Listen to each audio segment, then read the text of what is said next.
Pakistan stock data channel में खुश आमदीद। उम्मीद है आप खैरियत से होंगे। आज की वीडियो रिफाइनरी सेक्टर के नाम।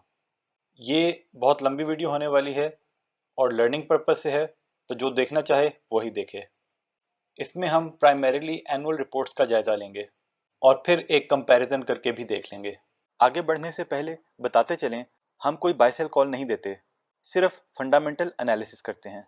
फैसला सबने खुद करना है, क्योंकि मुनाफे में मौज अपनी अपनी और नुकसान में दौड़ अपनी अपनी।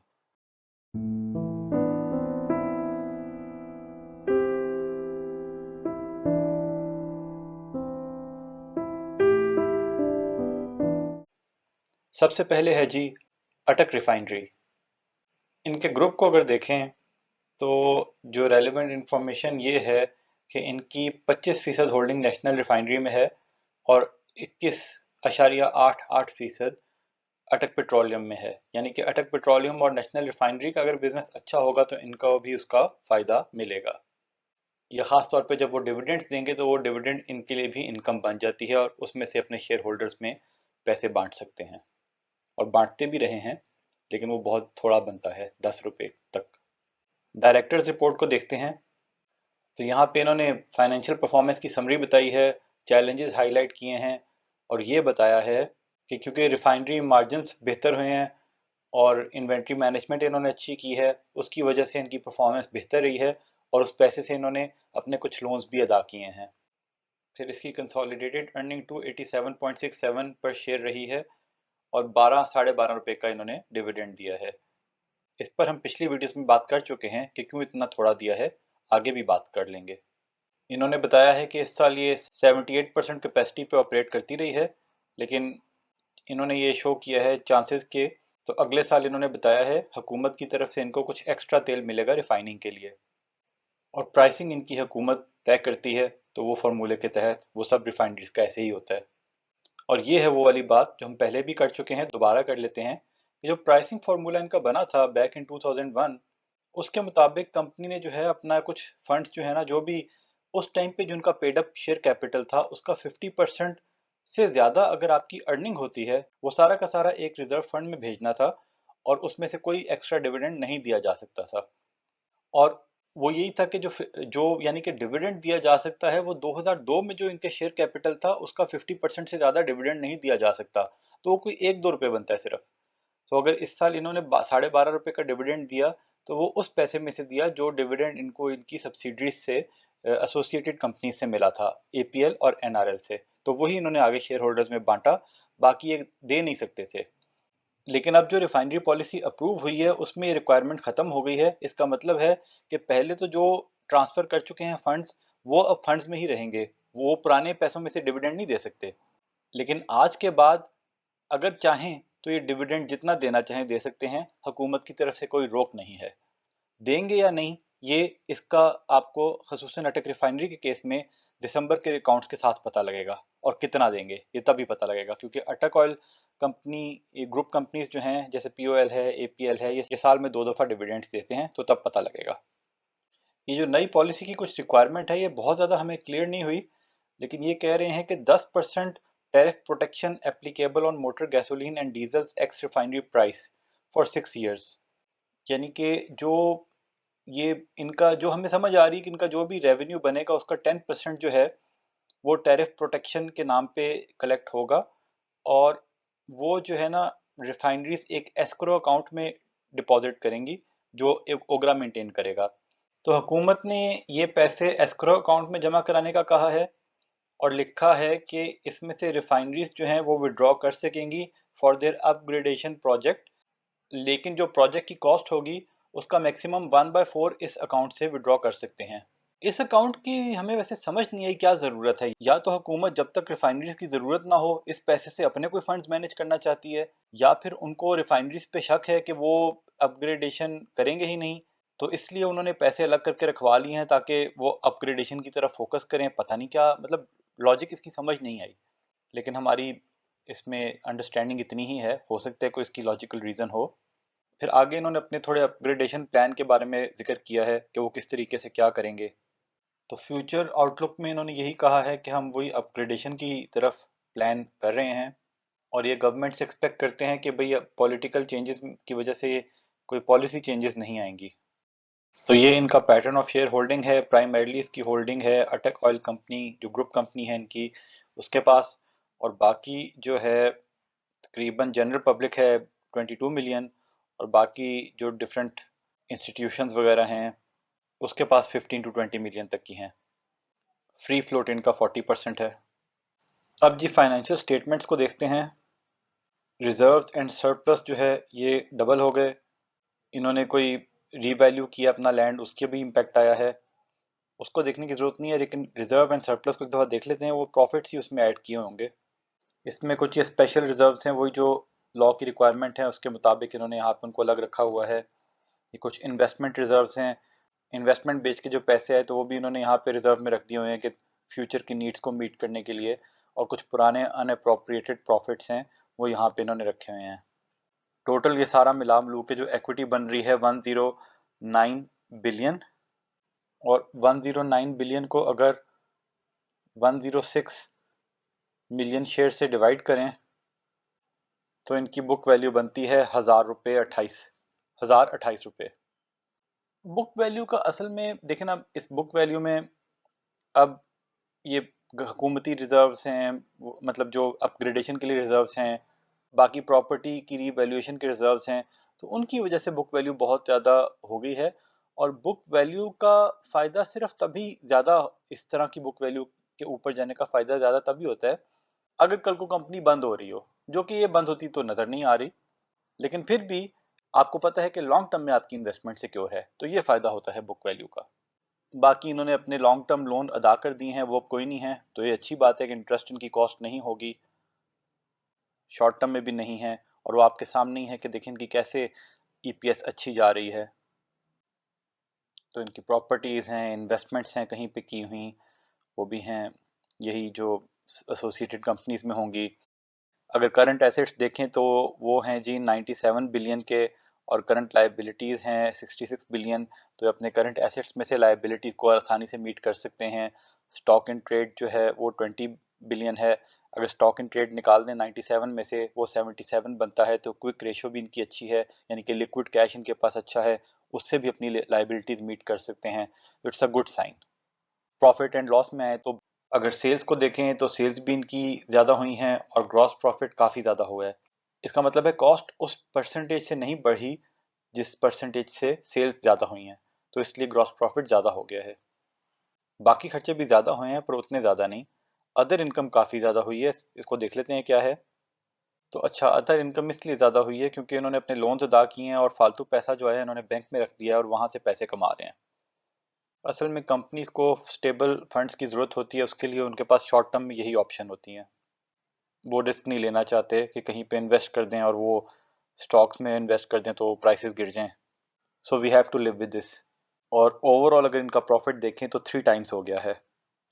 पिछले साल 93 की ईपीएस थी और इस साल 274। ये फाइनेंशियल स्टैटिस्टिक्स की समरी है, ट्रेंड है पिछले 5-6 सालों का, तो इसको भी एक दफ़ा देख लेते हैं। लेकिन रेवेन्यू बहुत ज़्यादा हो गया है, इसमें डॉलर का भी हाथ है, और फिर कुछ इनके जो मार्जिन इंप्रूव हुए हैं उसकी वजह से भी ये ऊपर गया है। तो अगर ट्रेंड को देखें तो टर्नओवर काफ़ी ज़्यादा हो गया है, कॉस्ट बढ़ी तो है, लेकिन अब प्रॉफिट देखें, ये प्रॉफिट पिछले 2 साल से प्रॉफिट में है, उससे पिछले 4 सालों में लॉसेस में थे। अदर इनकम ज़्यादा हुई है, उसका रीज़न हमने अभी डिस्कस कर लिया है। नॉन रिफाइनरी इनकम तकरीबन स्टेबल ही चल रही है और जिस तरह डिविडेंड मिलते जाते हैं वो उसमें आती जाती है। फिर ये फाइनेंशियल एंड अदर चार्जेस हैं, ये कम हो गए थे फिर ज़्यादा हुए। ये ज़रूरी नहीं फाइनेंस कॉस्ट हो, इसको अगर हम देख लें, जैसे फाइनेंस कॉस्ट के नाम से आ रहा है लेकिन उसमें एक्सचेंज लॉस प्राइमरीली आ रहा है क्योंकि लोन तो अब इनका रहा नहीं है, तो वो एक्सचेंज लॉस भी फाइनेंस कॉस्ट में ही रिकॉर्ड होता है।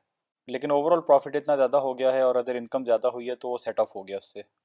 तो अगर रिजर्व्स को देखें, ये पिछले साल में रिजर्व्स डबल हो गए हैं। एक तो वही फिक्स एसेट्स इन्होंने रीवैल्यू किए उसकी वजह से, और दूसरा वही है कि प्रॉफिट जब कमा रहे हैं वह उसके रिजर्व अकाउंट में रखना है हुकूमत की रिक्वायरमेंट के मुताबिक, तो वो शेयर होल्डर्स में बांटा नहीं, इसलिए रिजर्व ज़्यादा हो गया है।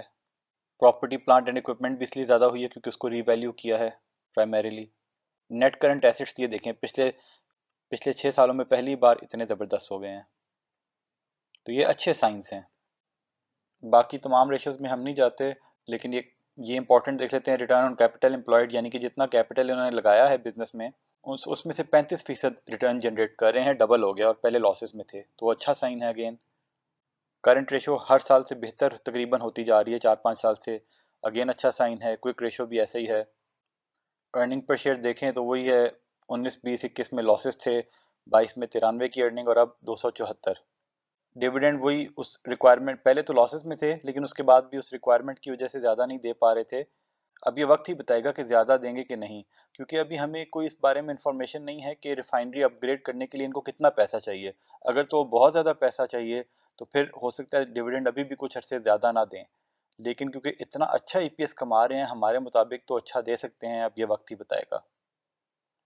अभी हमने कुछ फाइनेंशियल स्टेटमेंट्स का एनालिसिस किया था, इन्होंने यहाँ पे खुद भी किया हुआ है, एक दफ़ा क्विकली देख लेते हैं कि इसमें कोई अहम बात तो नहीं की हुई।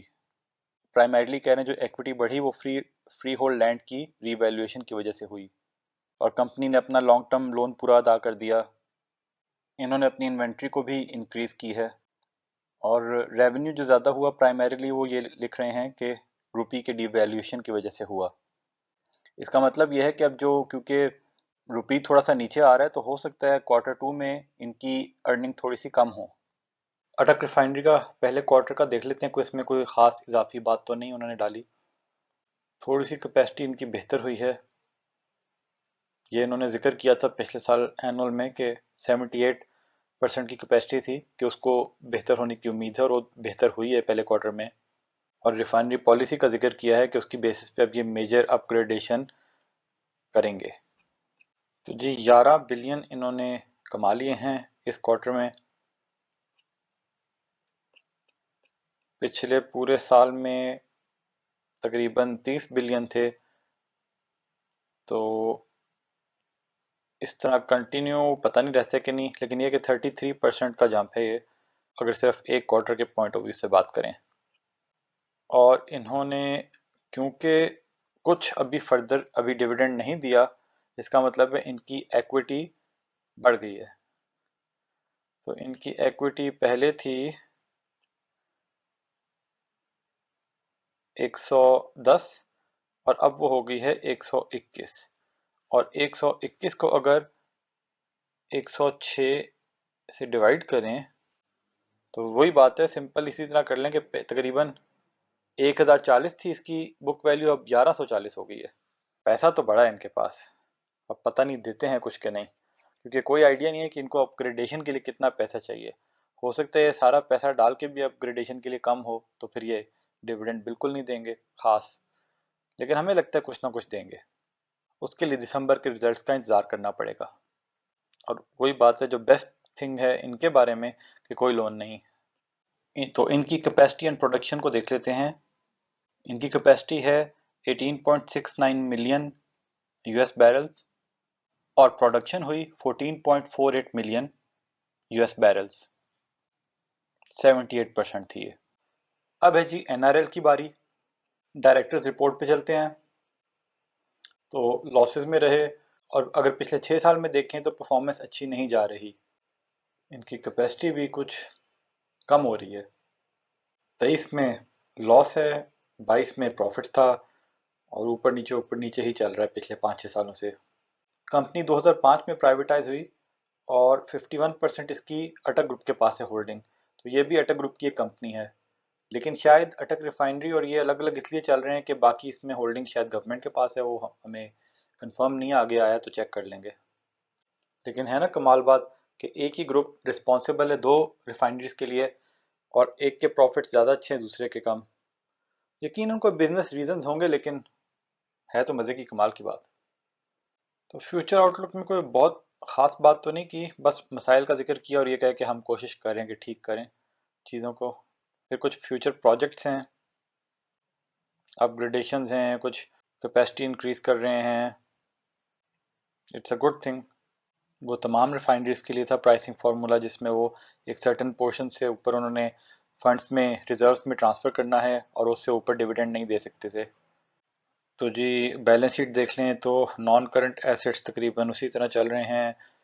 78 बिलियन इनके करंट एसेट्स हैं, और 76 बिलियन करंट लाइबिलिटीज़ हैं, तो बहुत नेक टू नेक है। उसके बाद कैपिटल रिजर्व्स तो इनके पास ठीक ठाक पड़े हैं, लेकिन वही बात है ना कि रिजर्व्स उस फंड के अंदर हैं 34.6। अच्छा, अब 34.6 का जो इक्विटी है उसको इनके शेयर से डिवाइड करते हैं तो इनकी बुक वैल्यू बन रही है 433। क्योंकि लॉसेस करते जा रहे हैं इसलिए इनकी है। और इन्होंने 16 में जाके देखते हैं, इन्होंने शायद अपने एसेट्स को रीवैल्यू भी नहीं किया जो अटक रिफाइनरी ने किया था। यहाँ से तो ऐसे ही नज़र आ रहा है। और इनके लॉसेस भी ज़्यादा आते रहे हैं इसलिए इनके रिजर्व्स पुराने कम होते गए हैं। प्रॉफिट एंड लॉस देखें तो 22 के मुकाबले में 23 में ज़्यादा हुआ रेवेन्यू और ग्रॉस प्रॉफिट, लेकिन कम हुआ। इसका मतलब है कॉस्ट बढ़ गई थी पिछले साल। उसके बाद बाकी भी खर्चे होते रहे। फाइनेंस कॉस्ट भी इनकी काफ़ी ज़्यादा है।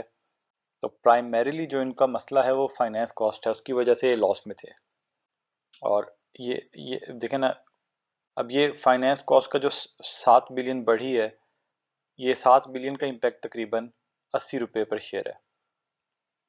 तो इनके साथ असल मसला ये हुआ है, इसकी वजह से 21 से 22 से 23 में लॉसेस में आ गए हैं। अब फर्स्ट क्वार्टर का भी आया है तो उसका क्विक अपडेट देख लेते हैं कि उसमें अच्छा रिजल्ट आया कि उसमें कोई ख़ास इम्पॉर्टेंट इन्फॉर्मेशन है।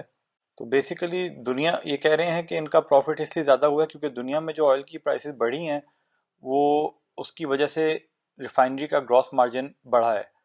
हमें कंफर्म नहीं है, लेकिन वो प्रॉब्ली जो रिफाइनरी का इनका मार्जिन होता है वो कोई परसेंटेज की फॉर्म में होगा। तो यानी कि अगर 100 रुपये के पेट्रोल पे अगर वो 10 रुपये बनता है तो वो 200 रुपये के पेट्रोल पे 20 बनेगा अगर वो परसेंटेज में होगा। तो शायद एक ये वजह प्राइमरीली नज़र आ रही है। फिर एक्सचेंज गेन भी हुआ है इनको, पिछले साल लॉस हुआ था। कोई लूप सेगमेंट है उसमें भी इनका बेहतर हुआ है। और फिर ये कहा है कि रिफाइनरी पॉलिसी की approval is a good sign और उससे बेहतरी की उम्मीद है। पहले प्रॉफिट एंड लॉस देखते हैं। तो ग्रॉस प्रॉफिट इनका था 13 पूरे साल में और 7 इस दफ़ा एक तो इन्होंने कमा लिया है सिर्फ एक क्वार्टर में। और फाइनेंस कॉस्ट थी जी 16 और इस दफ़ा है वो 1.4। इसका मतलब है इन्होंने, हम चेक कर लेते हैं अभी, अपने लोन्स अदा किए उससे इनको फ़ायदा हुआ जिसकी वजह से इनका 40 तक आ गया है। अच्छा जी, यहाँ पे देख लेते हैं इनका बोरोइंग्स थी 37 बिलियन की और वो अब हुई हैं 30 बिलियन की। इतनी ज़्यादा कम तो नहीं हुई कि इंटरेस्ट रेट इतना कम हो गया है। अच्छा, फाइनेंस कॉस्ट में फिर वो एक्सचेंज गेन लॉसेस भी शायद हों, वो चेक कर लेते हैं एक दफ़ा। अच्छा जी, ये है जी फाइनेंस कॉस्ट नंबर 20 पे जाते हैं यहाँ पे। इसका एक्सचेंज गेन भी इसमें आ रहा है ना। हाँ, तो प्राइमरीली पिछले साल फाइनेंस कॉस्ट जो इतनी बड़ी ज़्यादा थी वो लोन की वजह से नहीं थी, वो एक्सचेंज लॉस था उसमें 34। ये देखें जी, एक्सचेंज लॉस था, मार्कअप भी ज़्यादा था पूरे साल में, नहीं पूरे साल में तो इतना ही होना है, लेकिन एक्सचेंज लॉस काफ़ी ज़्यादा था। तो उस वजह से जो है इनकी फाइनेंस कॉस्ट कम हुई है और प्रॉफिट ज़्यादा हुआ है। तो अब अगर, तो पॉइंट यही है कि अगर इनका इनका क्या मुल्क का हमारे जो है ना डॉलर अब थोड़ा कहीं पे आगे स्टेबल हो जाए, ऊपर नीचे होना छोड़ दे, फिर इनके प्रॉफिट्स जो हैं वो थोड़े से सस्टेन कर सकते हैं, वरना कुछ पता नहीं क्या हो। तो बस इस चीज़ को मद्देनज़र रख लें। इसमें अटक ऑयल कंपनी की इन्वेस्टमेंट नहीं है, इसमें अटक रिफाइनरी पाकिस्तान, पीओएल और एपीएल की इन्वेस्टमेंट्स हैं। फिर कोई इस्लामिक डेवलपमेंट बैंक है जद्दा का, उसकी भी 15% होल्डिंग है। बाकी कुछ पब्लिक के पास हैं मगर गवर्नमेंट के पास नहीं है। तो फिर तो इनको कुछ ना कुछ ऐसा करना चाहिए था कि इसको एक कंपनी बना लेते। बहुत सारी इस तरीके से आप जो एंसिलरी कॉस्ट होती है उसको बचा सकते हैं। जो एडमिनिस्ट्रेशन इन चीज़ों की कॉस्ट होती है, कई चीज़ें उसमें कंट्रोल की जा सकती हैं। लेकिन वो बेहतर जाने के क्यों वो दो कंपनियां चला रहे हैं। शायद इसकी कोई लीगल हो इसमें हिच बीच में। अच्छा जी, अब है जी पीआरएल की बारी। पीआरएल की पहले तो हम एनुअल रिपोर्ट देखते हैं। अच्छा, उसमें डायरेक्ट उन्होंने स्टार्ट ये किया है, future in the making doubling capacity with cutting edge technology.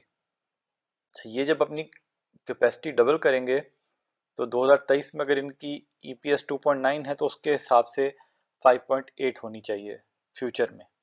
Just giving an example कि डबलिंग कैपेसिटी से क्या बेनिफिट हो सकता है। Refinery expansion and upgrade project, इस पे देख लेते हैं कोई खास बात लिखी हुई है। 2021 में इन्होंने डिसाइड किया था कैपेसिटी डबल करने का। अच्छा, ये 2028 में जाके होगा, ये अभी जल्दी नहीं होने वाला, ये लॉन्ग टर्म है। तो इसमें PSO की होल्डिंग है, तो ये PSO ग्रुप के पार्ट बनती है। 64% PSO की होल्डिंग है। और PRL जो है वो शेल भी एक्वायर करना चाह रहा था। इसका मतलब यह है कि असल में उसके पीछे PSO का हाथ है। इनकी share holdings mix and match हैं। ये तो PSO का ही होगा ना, बाकी जनरल पब्लिक के पास हैं ज़्यादा।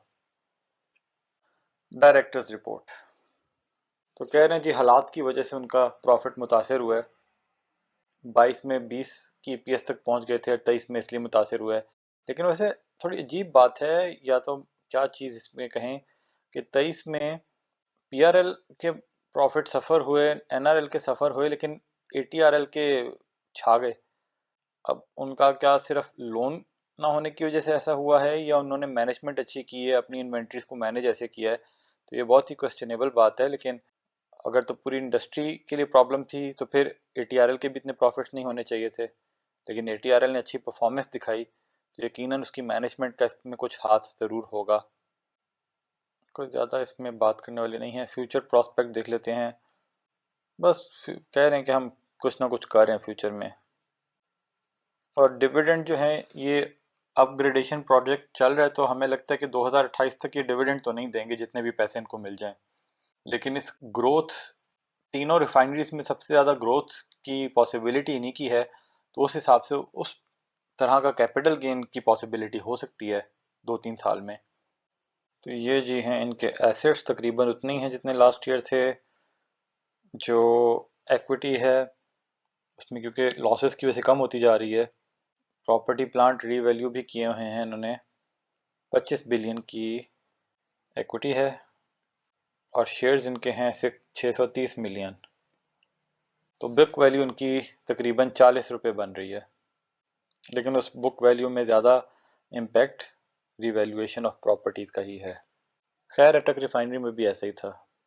और ये फालतू पैसे जो कमाए हुए रिजर्व में रखे हुए हैं, यहाँ से अपग्रेडेशन प्रोजेक्ट में फ़ायदेमंद होगा। इनकी लॉन्ग टर्म बोरिंग्स भी हैं, शॉर्ट टर्म बोरिंग्स भी हैं, तो उस हिसाब से इनका फाइनेंस कॉस्ट भी ज़्यादा आ रही होगी। करंट एसेट्स 76 हैं, करंट लाइबिलिटीज़ ज़्यादा हैं इनकी, तो this is not a good sign. देखें फाइनेंस कॉस्ट 4 बिलियन की है। अगर ये ज़ीरो होती तो बहुत अच्छा प्रॉफिट होता, लेकिन वही बात है कि ज़ीरो क्यों होती। 29 में जाके देखते हैं कि सिर्फ इंटरेस्ट है या इनको भी लॉस शॉस कोई एक्सचेंज का हुआ। प्राइमरीली इनका मार्कअप ही है, एक्सचेंज लॉस भी हुआ लेकिन ज़्यादा मार्कअप का पोर्शन है। अभी इनकी क्वार्टर की वो रिपोर्ट तो नहीं आई, लेकिन ये P&L इन्होंने शेयर किया, उसमें से देख लेते हैं। तो इनका ग्रॉस प्रॉफिट 9 बिलियन हो गया है। ग्रॉस प्रॉफिट यानी कि पिछले पूरे साल में जितना था, इस दफ़ा एक क्वार्टर में से ज़्यादा हो गया है। और रेवेन्यू भी 33% का इजाफा हुआ इसमें, इट्स अ गुड साइन। उसके बाद जी ऑपरेटिंग प्रॉफिट भी ठीक है। फाइनेंस कॉस्ट 4 बिलियन की थी। फाइनेंस कॉस्ट में कोई खातिर खा कमी नहीं आई, लेकिन क्योंकि इनका ग्रॉस प्रॉफिट, सेल ज़्यादा हुई हैं, ग्रॉस प्रॉफिट ज़्यादा हुआ है, इसलिए फाइनेंस कॉस्ट को निकालने के बाद भी इनका काफ़ी रीज़नेबल EPS बना है। इसका मतलब ये है कि अगर यहाँ पे आके आप ये समझ लेना कि अब ये थोड़ा सा डॉलर में स्टेबिलिटी आ जाए, तो हमें ऐसा लग रहा है कि इनके आने वाले क्वार्टर्स में EPS ज़्यादा कम, अगर बहुत ज़्यादा ऊपर ना भी हुई तो ज़्यादा कम नहीं होगी। तो उस हिसाब से ये चीज़ अच्छी लग रही है। लेकिन बहुत ज़रूरी है कि डॉलर में थोड़ी सी स्टेबिलिटी आ जाए, क्योंकि अभी जैसे लोग समझ रहे हैं कि डॉलर को ज़बरदस्ती नीचे लाया जा रहा है, लेकिन हमें तो ये लगता है कि असल में डॉलर का यही रेट सही था, 250 260, इसको ज़बरदस्ती ऊपर लेके गए। क्योंकि जिन लोगों को मुल्क की परवाह नहीं है, उन्होंने सिर्फ अपनी जेबें भरनी है, वो इस किस्म की हरकतें करने में उनको कोई शर्मिंदगी नहीं महसूस होती, उनको कोई मसला नहीं है। तो अब इसको जब यहाँ पे लाएंगे तो फिर ये डिपेंड करता है कि क्या इसको यहाँ पे सस्टेन करने का कोई मैकेनिज्म होगा, या जब यहाँ से तवज्जो हटेगी इसको फिर ऊपर ले जाएंगे। कुछ लोगों का ख्याल है मौका देख के एक दफ़ा फिर ऊपर लेके जाएंगे, ताकि जो लोग महंगा डॉलर ख़रीद के बैठ गए थे वो वहाँ से वो बेच के अपना नुकसान पूरा कर सकें, जो बड़े लोग, और फिर वापस नीचे शायद आ जाए। लेकिन बेहतर मुल्क की इकोनॉमी के लिए यही रहेगा कि अब ये जहाँ पे है, यहाँ पे भी अगर स्टेबल हो जाता है ना, 250 तक नहीं भी आता, फिर भी वो स्टेबिलिटी जो है ना, वो मुल्क के लिए भी सही है और बिजनेसेस के लिए भी सही है। लेकिन अगर फिर वो वेरिएबल हुआ, यानी कि कल को इलेक्शन हो गए और इलेक्शन होकर जो नई हुकूमत आए, पता लगे कि वही वो लोग थे जिनका नुकसान हुआ है, वो उसको फिर ऊपर ले गए, इस किस्म की कोई हरकत ना हो तो फिर सही है। तो उस हिसाब से ये लग रहा है हमें कि पीआरएल की प्रॉफिटेबिलिटी भी बहुत ज़्यादा मुतासिर नहीं होगी आने वाले क्वार्टर्स में, बट लेट्स सी। अगर आप नावल पढ़ने के शौकीन हैं तो हमारा नावल लोग क्या कहेंगे सईद बुक से खरीद सकते हैं। अब जरा क्विकली इनकी परफॉर्मेंस देख लेते हैं। तो ईपीएस एनुअल का देखें, ये एटीआरएल का बहुत ज़्यादा बेहतर हो गया है। एनआरएल को देखें तो ये भी लॉस फिर प्रॉफिट, प्रॉफिट ज़्यादा फिर लॉस, तो काफ़ी वेरिएबल रिजल्ट्स हैं। कुछ मतलब रिफाइनरीज के आपस में भी सेक्टर के एक स्टैंडर्ड के हिसाब से नहीं चल रहे। पीआरएल देखें, 20 में लॉस, 21 में थोड़ा प्रॉफिट, 22 में ज़्यादा प्रॉफिट, 23 में कम हो गया। अब पहले क्वार्टर और पिछले साल के आखिरी क्वार्टर का हेड टू हेड कंपैरिजन देख लेते हैं।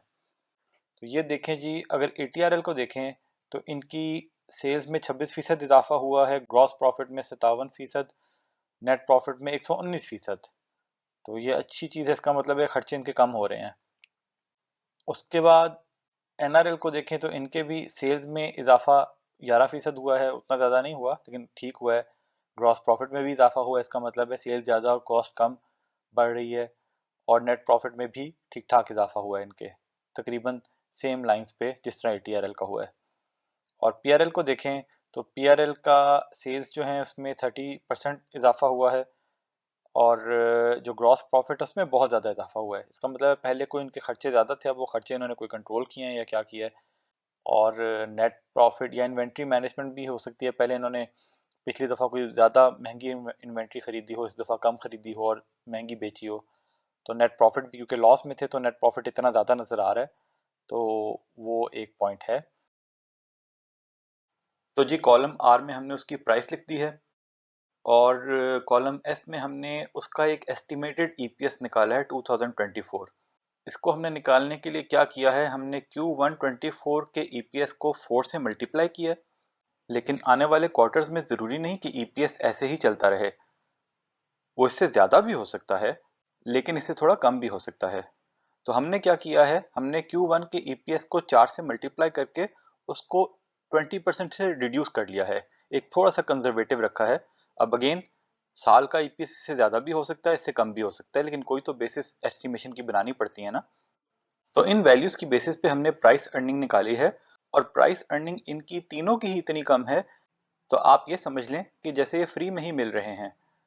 मतलब ये कोई ऐसी चीज़ें हैं जिनकी वैल्यू कम से कम 5 से 10 रुपए की रेंज में होनी चाहिए, और वो आपको 1 रुपए में मिल रही है या एनआरएल 2 रुपए में मिल रहा है।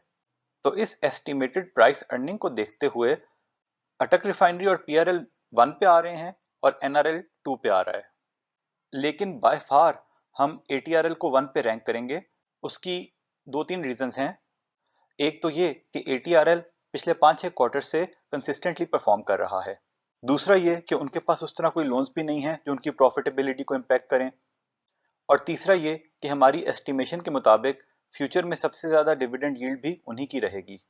फिर पीआरएल की प्रेफरेंस इसलिए आ सकती है कि लॉन्ग टर्म में, क्योंकि वो अपनी कैपेसिटी बढ़ाने की तरफ जा रहे हैं, तो लॉन्ग टर्म में अगर वो डिविडेंड ना भी दें, वहाँ से कैपिटल गेन काफ़ी मिल सकता है, क्योंकि उसकी प्राइस बहुत लो है।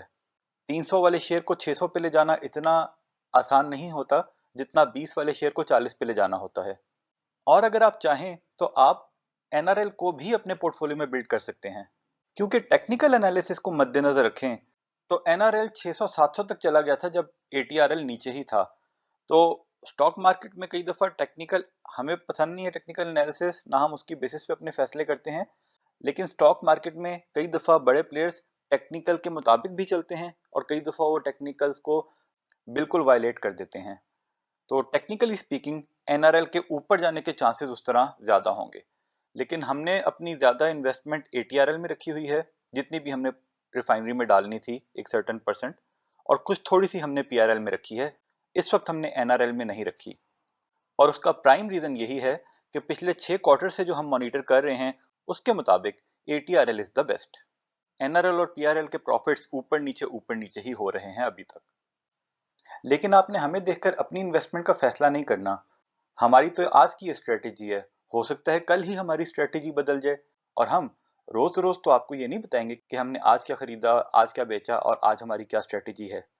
अनलेस कि अगर किसी कंपनी के बारे में कोई बहुत खास न्यूज़ पता लगे जिसकी वजह से हमने उसको बाय किया या सेल किया और हमें लगता है वो आपके लिए भी ज़रूरी है, वो तो हम बता देते हैं।